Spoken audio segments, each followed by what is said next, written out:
ating programa dito pa rin sa Pinoy Extreme Channel. Dahil ngayong araw, simula na ng rainy season. Pero handa na rin ba ang iyong katawan para maging mas healthy ang inyong body? Dahil ngayong araw, makakasama natin ang makakatulong para ang inyong mga belly fats ay mawala. At talaga namang mapapagpawisan ka sa kanyang dalang mga Zumba moves. Please welcome ang ating energetic licensed Zumba instructor mula Taguig City na si Zen Jaja Balderrama. Hello, sir! Ayan, hello po. Magandang umaga po. Hello po sa ating mga ka-fun barkada. Ayan, pleased to meet you, sir. My Pleased name to is meet Ron you po and have a seat. Ayan, syempre bago tayo magsimula, sir, no, bumati naman kayo sa ating mga fankada mula Luzon, Visayas at Mindanao or nasaan man sila around the world. Ayan. So, binabati ko po lahat ng mga viewers po natin mula Luzon, Visayas at Mindanao. Ayan, so happy watching po. Ayan. So, sir, agad-agad na, no, paano mo naman napasok ang itong pagiging isang Zumba instructor? Actually po kasi dati, nung nag-aaral po ako noon, pagbagsak po ako noon, parang pinapasayaw po kami sa school para makapasa. So, ang nangyari po noon, nung pagpunta ko ng Maynila, kasi galing po akong Cavite, nagtrabaho po ako sa barangay po sa amin. So, hindi po siya talaga sa utak ko na maging dancer ba. Ganun po. So, ang nangyari po noon, birthday po ng kapitan po namin noon.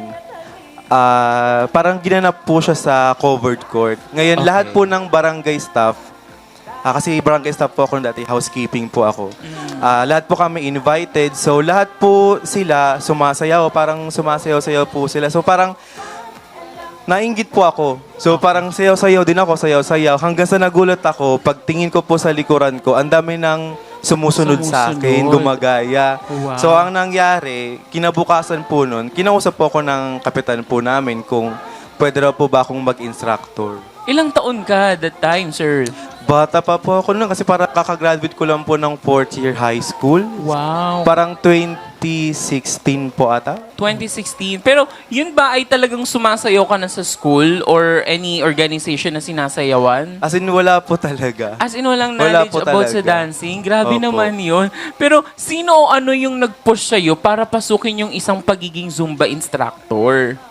Yun nga po, parang na-inspired po kasi ako kasi bilang Zumba instructor po kasi, hindi ka lang basta nagtuturo ng sayaw. Kumbaga, binibigyan mo sila ng kasiyahan, entertainment, at the same time, habang pinagpapawisan sila, masaya sila. So parang na-inspired po ako na pasukin din yung pag-Zumba instructor. Tapos healthy pa, no? Opo, healthy talaga siya. Pero kamusta naman ang isang pagiging isang Zumba instructor? Lalo't nakikita mo na maraming sumusuporta sa'yo.